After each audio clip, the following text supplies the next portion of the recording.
Michael Jordan, considered the greatest to ever play the game of basketball, but his reluctance to publicly speak out on social issues has become as much a part of his legacy as his jump shot. Until now. Just in the past hour, Jordan released this statement to ESPN's The Undefeated, joining the national conversation on race and the police. Here's Michael Jordan, quote, "As a proud American, a father who lost his own dad in a senseless act of violence, and a black man, I have been deeply troubled by the deaths of African Americans at the hands of law enforcement, and angered by the cowardly and hateful targeting and killing of police officers. I grieve with the families who have lost loved ones, as I know their pain all too well. I was raised by parents who taught me to love and respect people regardless of their race or background. So I am saddened and frustrated by the divisive rhetoric and racial tensions that seem to be getting worse as of late. I know this country is better than that, and I can no longer stay silent.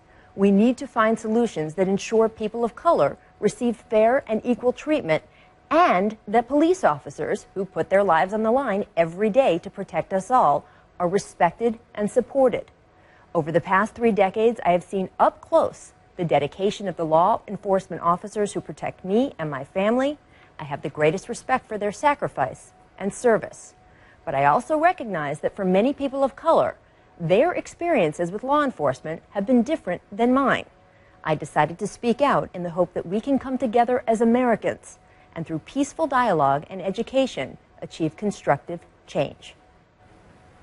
Jordan ended his remarks by saying he's donating $1 million to a community police relations organization and then another $1 million to the NAACP Legal Defense Fund. And I want to bring in Kevin Merida. He's the Senior Vice President, Editor-in-Chief for The Undefeated. And Kevin, look, you and I know Michael has talked about these issues privately, put minorities in positions of power. But in terms of publicly wading into a social issue, just how big a departure is this? Well, it's certainly huge because he's, the greatest player ever, right, in the NBA, and he also owns a team, and so he's a role model for a lot of people. I think the Jordan brand, where a lot of young athletes are coming up and watching him and following him, I think that both conversations with those young athletes, I was told that the combination of the Alton Sterling killing at the hands of police, the Philando Castile killing, and then the shooting of law enforcement officers in Dallas and Baton Rouge, it was like a civil war, and he was watching all this and just thinking he needed to do something. And it wasn't just that he wanted to speak out. They spent some time researching how could he make a direct contribution. And so the contributions to both the NAACP Legal Defense Fund, which has been, leading the charge back since the Jim Crow days through the court system of dismantling segregation and working on criminal justice reform, and also the International Police Chiefs Association, which really has been trying to figure out how to bridge divides between police and community. He landed on those organizations after a lot of research and talking to a lot of people.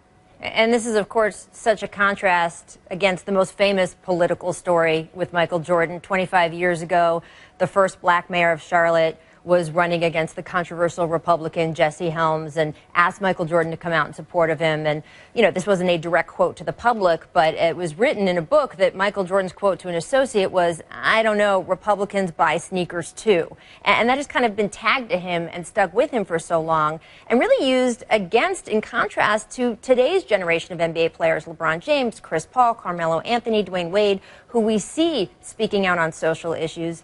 Do you think seeing today's NBA players had any impact on changing the way Jordan is operating in this public space? Well, the first thing is just on that quote. I know it's been a quote that's been used a lot, and many have used it, but he actually did contribute to Harvey Gantt's campaign. And he was not someone who took a public stand. I believe, as I understand, his mother wanted him to make a PSA for Gantt.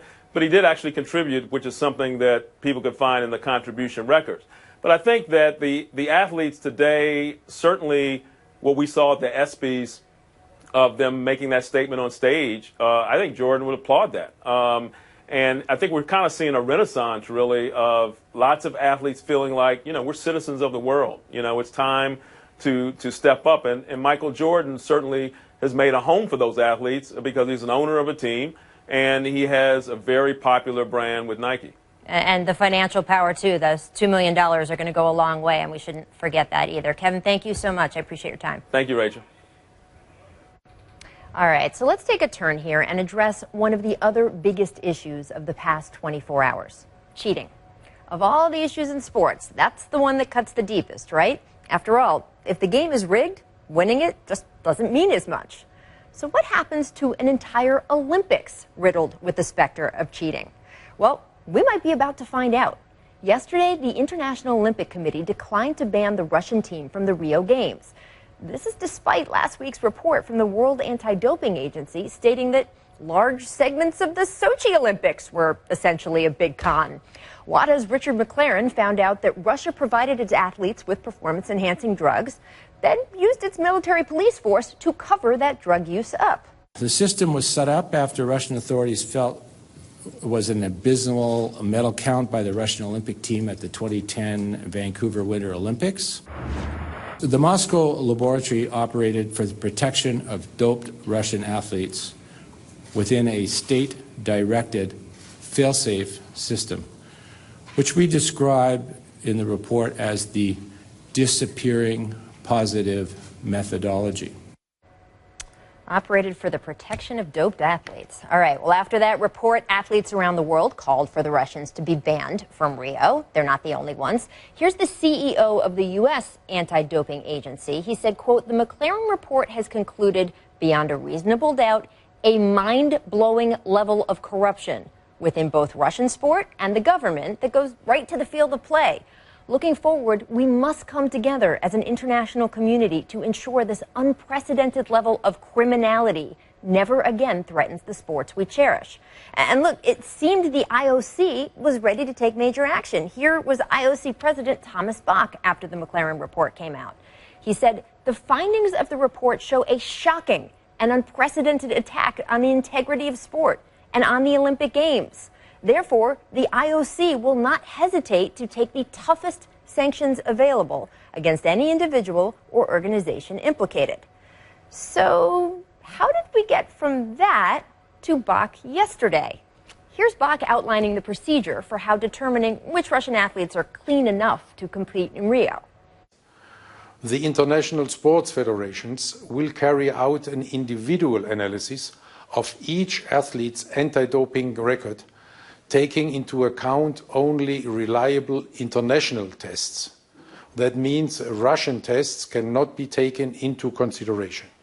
Unlike any other National Olympic Committee, no Russian athlete who has ever had a doping sanction will be accepted in the Olympic Games Rio 2016, even if he or she has served the sanction.